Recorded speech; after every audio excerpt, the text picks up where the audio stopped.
Nice view. Okay, we're live. Good morning, everyone. It is 9:01 a.m. on in Ellensburg, a beautiful Monday morning. Of course, we have our lovely wind. That's always a joy.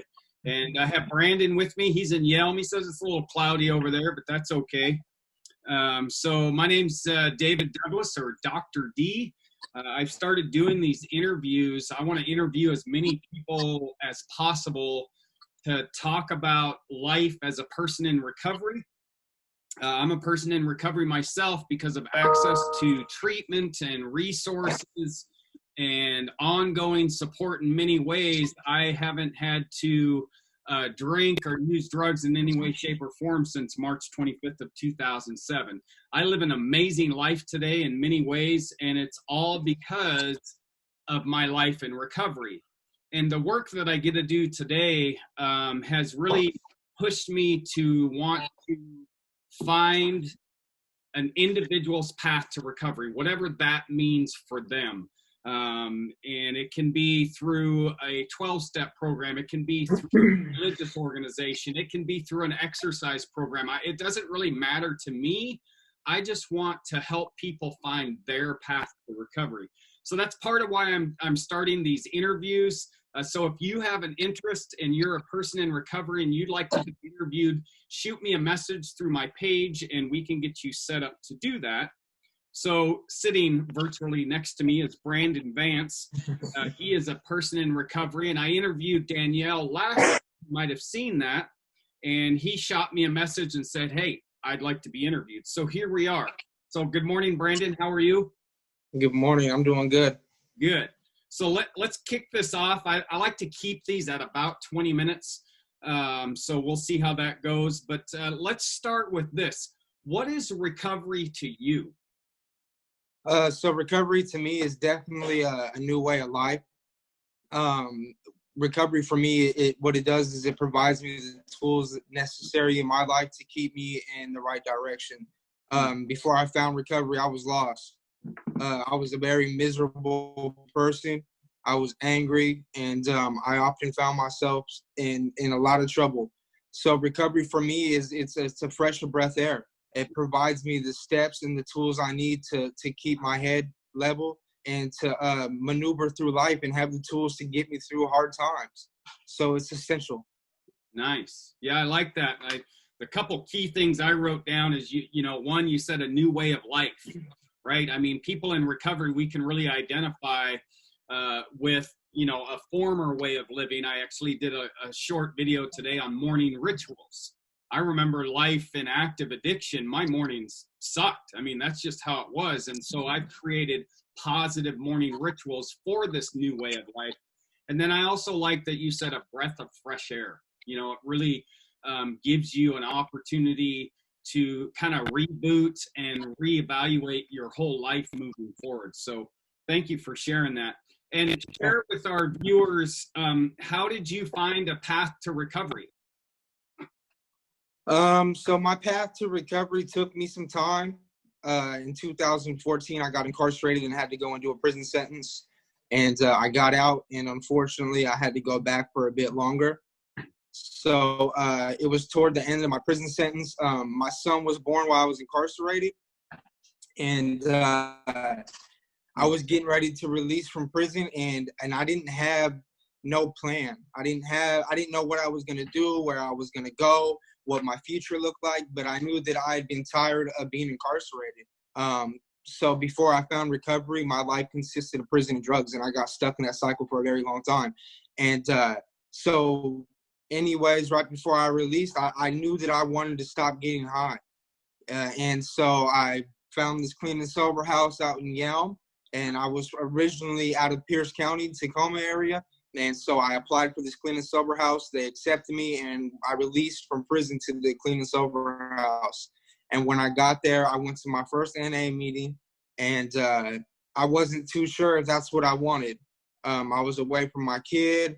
I didn't really know too many people out here. And I really, at that point in time, I wanted to be clean, but I wasn't too sure if I was ready to be clean. But I stuck it out. I stayed there. I started going to these meetings because it was mandatory that we go. and I started listening to people share and speak at these meetings. And I went and got me a sponsor. I started working the steps, and then here I am today. You know, we share 6 months clean today. Well, not today. I shared 6 months on the 17th. Nice. But that's how I found recovery, is through this clean and sober house. Wow, what a powerful story, Brandon. Number one, congrats. So you just celebrated 6 months on the 17th of this month? Yes. When's the last time in your life that you were able to, get that 6 months? Jeez, it's been a very long time. Yeah. So my drug use started when I was probably about 13. So. And Tacoma boy, huh? Yeah. Me too. Yeah. We'll always be from T-Town. Nice. So if I heard you correctly, you were incarcerated, and if I heard you correctly, your son was born while you were incarcerated? Yeah, that's correct.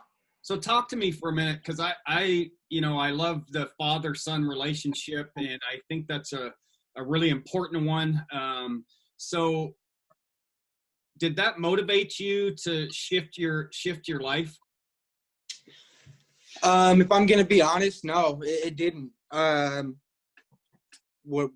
Unfortunately, even though I was incarcerated, I would find every way to use. Yeah. It didn't matter whether it was manipulating staff, other inmates, whatever I could do to get drugs, I would do it, even while I was incarcerated. And I didn't, being a father, I didn't feel like a father, and my priorities weren't on being a father. You know, I got stuck in these prison politics and all this other chaos, that my main focus wasn't getting my life together to be a father. And that didn't change for me until around the end of my prison sentence, when I realized, that I was getting ready to get out, and I was still using drugs while I was incarcerated.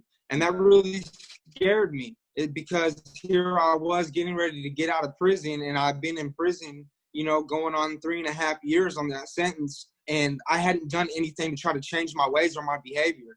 And, unfortunately, I have a father who's serving a life sentence in prison, and he's been in prison since '96.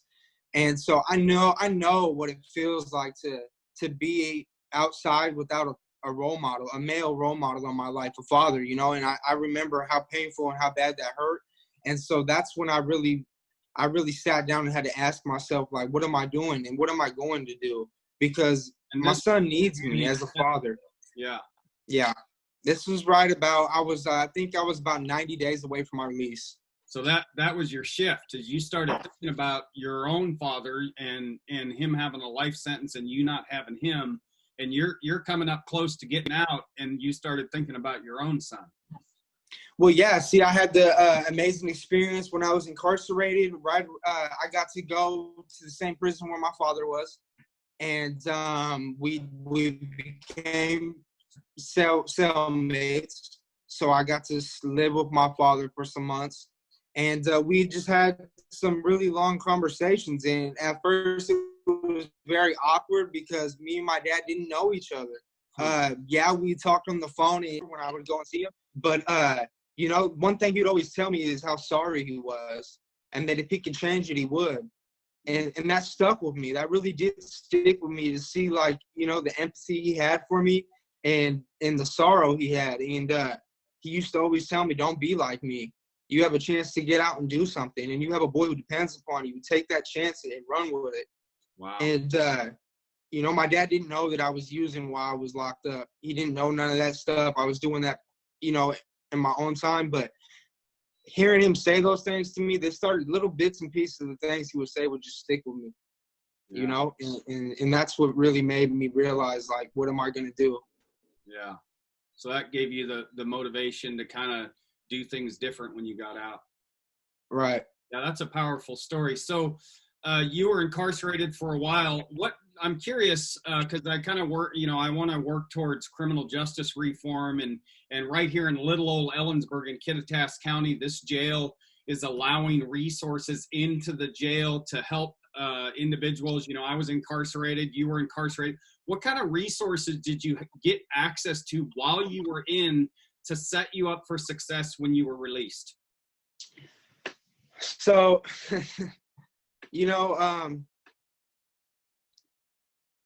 I would like to say, I don't want to say that they didn't provide no resources, but there definitely could have been a lot more.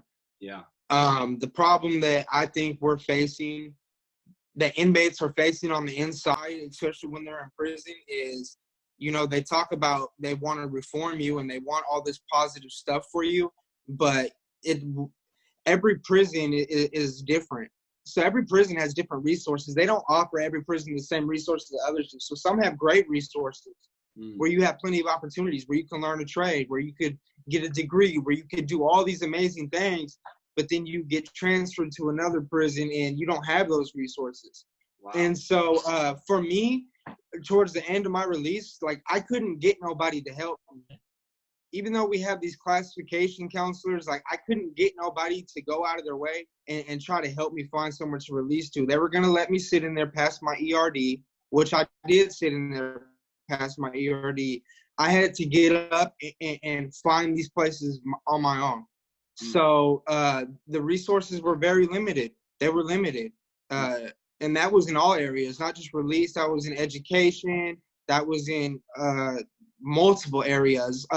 For me, fortunately, the prison I was at, there was an inmate panel, and they had started a bunch of good classes, like a gang reduction class for gang members who wanted to walk away from that life, and another one called Men Facilitating Change, which were a bunch of people in prison that were doing long sentences that wanted to pretty much reach out to the youth that were coming into prison with these small sentences and try to mentor them.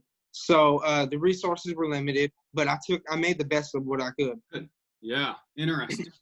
Yeah, we could do a whole nother talk just on the criminal justice system. But, you know, I got to tell you, I you know, hats off to you for doing what you had to do, because it sounds like you were able to set up the housing before you got out. Yeah. Yeah, and you did that on your own? I did. Wow, good. I mean, right? Because that's one of the key issues for people when they're incarcerated, when they get released, is, you know, housing and employment and access to, you know, doctors and counselors and things to set them up for success. So good for you.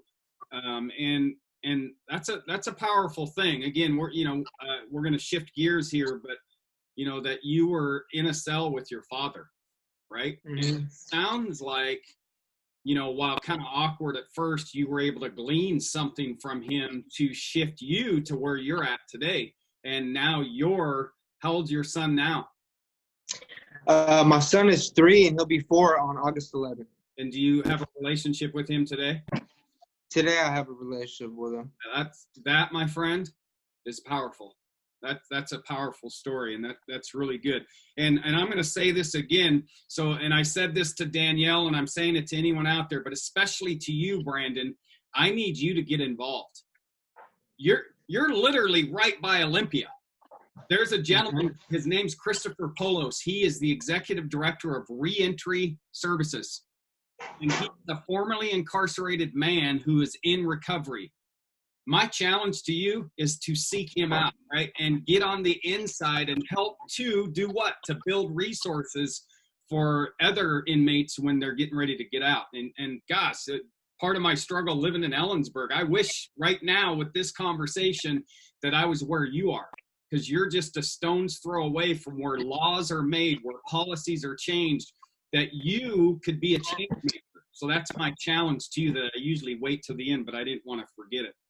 So thank you for sharing what you shared. So let's go to the wheel. I'm curious to know from you, and for listeners out there, you know, we're going to put Brandon in the middle, and I'm going to go around the wheel. And Brandon, don't feel like I'm going to beat you up if you're not doing everything in each one of these areas. It's not a big deal, because I'm certainly not. I just literally in the last week started running again. It's like, oh God, I don't want to do it. But you know, so we do what we got to do. So don't worry if you're not doing all the great things in all these areas.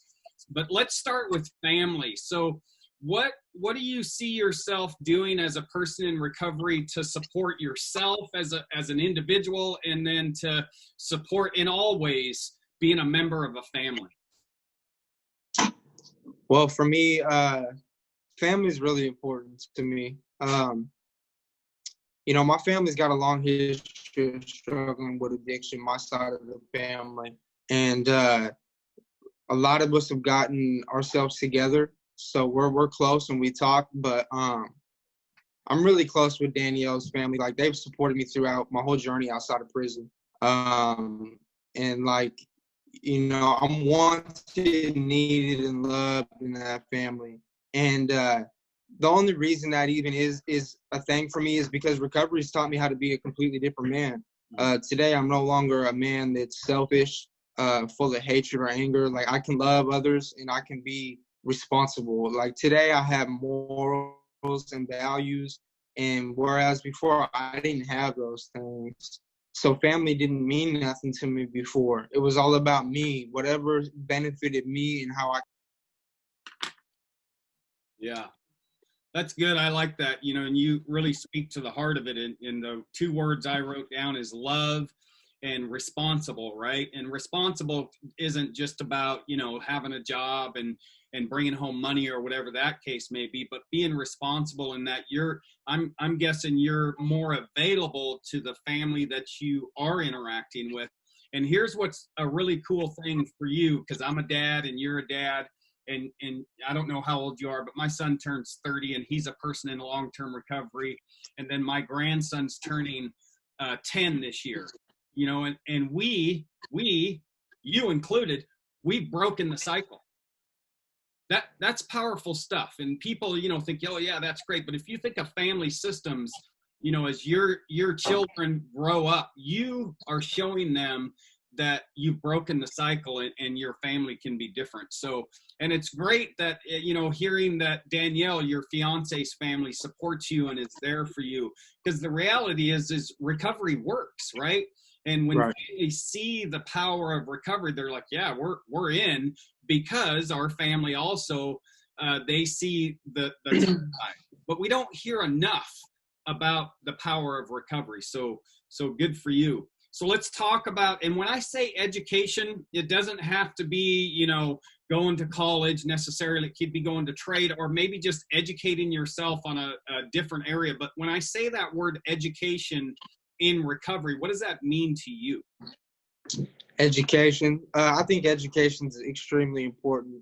I didn't get an education until I went back to prison.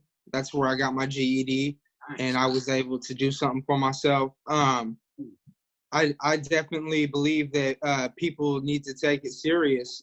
But for me, it's not just going to school. Like, every day I learn something in recovery. Nice. You know, I get educated by my peers in recovery, whether they're older, younger. Every day I'm learning something new. Just living life in recovery is educating, because we have to rewire our whole brain and our whole ways of thinking and how to deal with life on life's terms clean. You know, it was so easy for me before to not deal with those things. So I get educated every day. School hasn't really been a main priority for me since I've been out. I've really been more into work. Yeah. You know, and so, but I do think that education is important and that people should take it very seriously. Yeah. And my guess is, you know, being behind bars, you had to educate yourself how to navigate that system to get your housing, right? So working that, and that people in recovery, we're pretty good at that shit, right? Because we've navigated the underworld, right? And what I encourage people in recovery to do is take those skills and apply them to this world, the good, wholesome world, if I use those terms. But I'm going to challenge you again. I want you to educate yourself on what type of criminal justice reforms going on in our state. Because what you'll find is there's some pretty cool stuff going on. And again, for someone like you, a formerly incarcerated individual in recovery, you have firsthand experience. Who can speak more to the change needed than someone like yourself? And yeah, education, you know, a little different from you. I got my GED when I went in the military. That was the only requirement, right? And then my path, I worked for 30 years with a GED, literally, and then I went to college later in life. And so I always say it's whatever is going to work for you, but I think it's vitally important that people educate themselves on what life in recovery means to them. Because I think sometimes there can be people who say that this is the way. That might be the way for them, but it might not be the way for that person. So having an open mind to multiple pathways to recovery is vitally important. So Yeah. let's talk about nutrition and exercise. When you think of that for a person in recovery, what does that mean for you? Nutrition for me, I don't eat healthy. I really don't. But as far as exercise, like I work manual labor. Nice. So, I stay, and I'm constantly doing something. I don't never just sit around. So I'm constantly doing something. But I mean, I think it's healthy that we take care of. I think it's important that we take care of our bodies, because for so long we've been malnourished and doing things that were destroying our bodies, that I think it's important that in recovery to do the best we can to replenish our bodies and to keep ourselves healthy. I don't do the working out and eating healthy, but I work manual labor and I stay busy. Nice. Yeah, and I find that a lot. That's pretty common for people in recovery. I know I was just like you in early recovery. I was on the move, right? And I was doing positive movement, not crazy movement. But I'm no health nut by any means.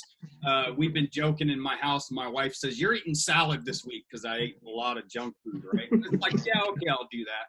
What I think is critically important for people in recovery is balance, right? And I just say this: just consider, right, if you wake up in the morning and the first thing you're putting in your body is sugar and caffeine, and then you're stressed out, right, by noon, consider that, because those are two of the main contributors to stress, right, in our physiological side of our brain, is sugar and caffeine. So maybe just balancing. Like for myself, I have 2 cups of coffee.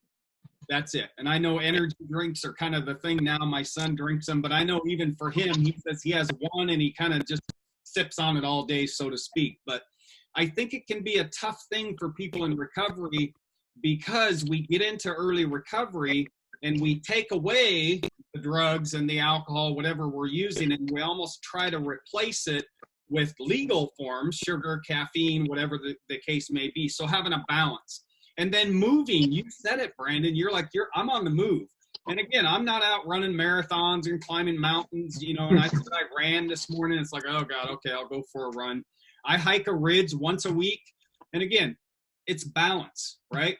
This time of year, it's great. Get outside, walk if you can rather than drive, or, go for a walk every morning or go for a walk every evening. There's power in that. As we get outside, number one, we're breathing fresh air. We get out from in front of a screen, and the movement of our body is almost a natural antidepressant, anti-anxiety, which I know is a struggle for a lot of people in early recovery. So that married with, whether you're involved in a 12-step program or going to church or just have a support group of your own, that married with maybe seeing a doctor and talking about medication, if that's the case, I'm not saying this is for you, Brandon, for anyone, and going to counseling.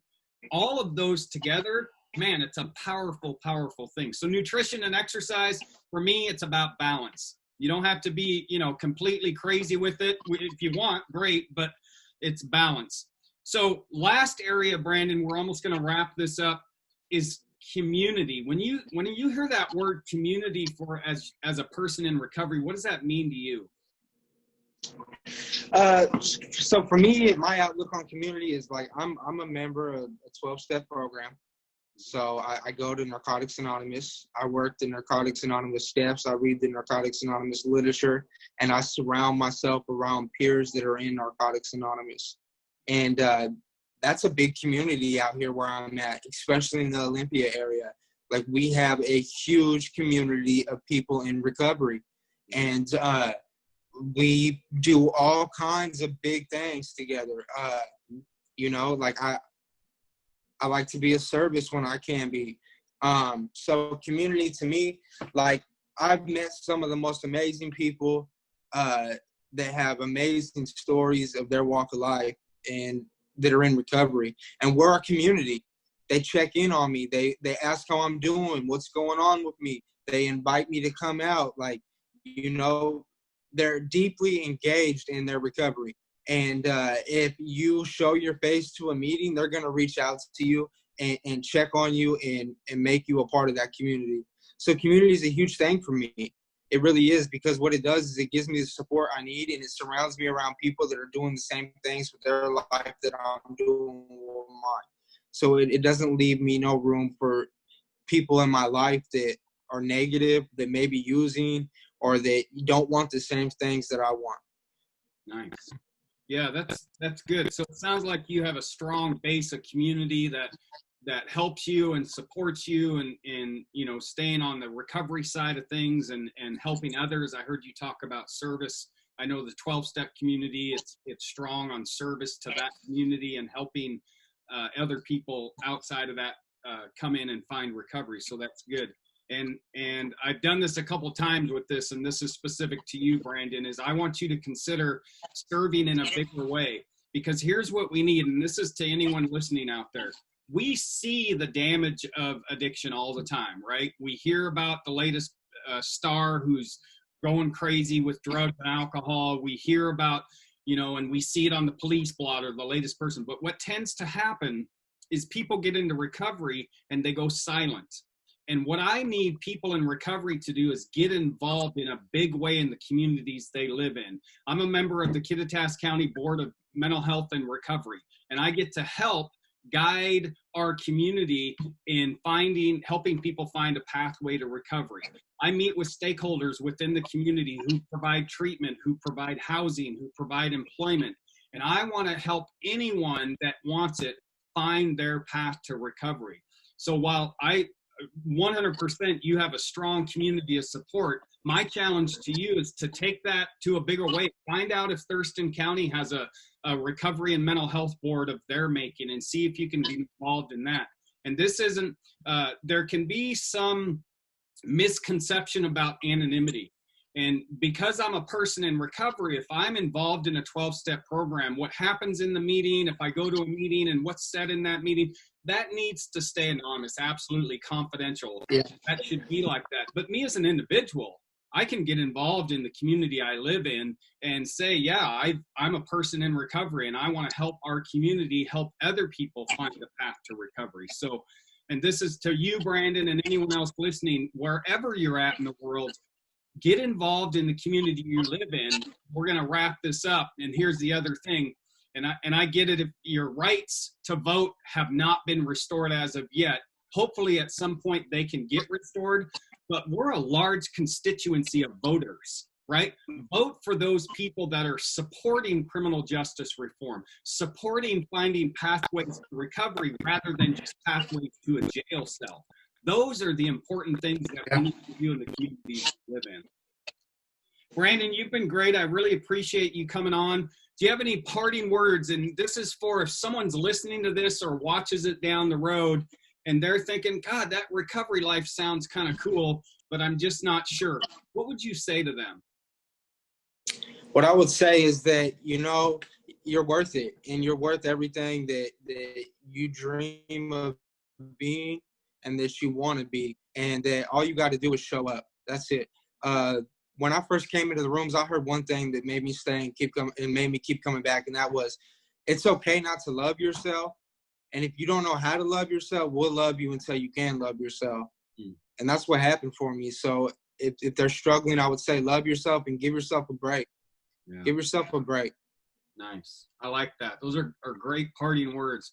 So to everyone out there, make your day amazing. Recovery is possible. Micah, one of the taglines I use is recovery works and lives do change. Brandon's a bright, shining example. Last week I interviewed Danielle, his fiance. My son and me are bright, shining examples. The reality is that there are over 25 million people just in the United States living a life in recovery. So that's the voice that I want to put on amplify for the world to see. That's it for today. Brandon, thanks for being with me. Have a good rest of your day. And to everyone else, have a great rest of your Monday. Thank you. Thanks, Brandon.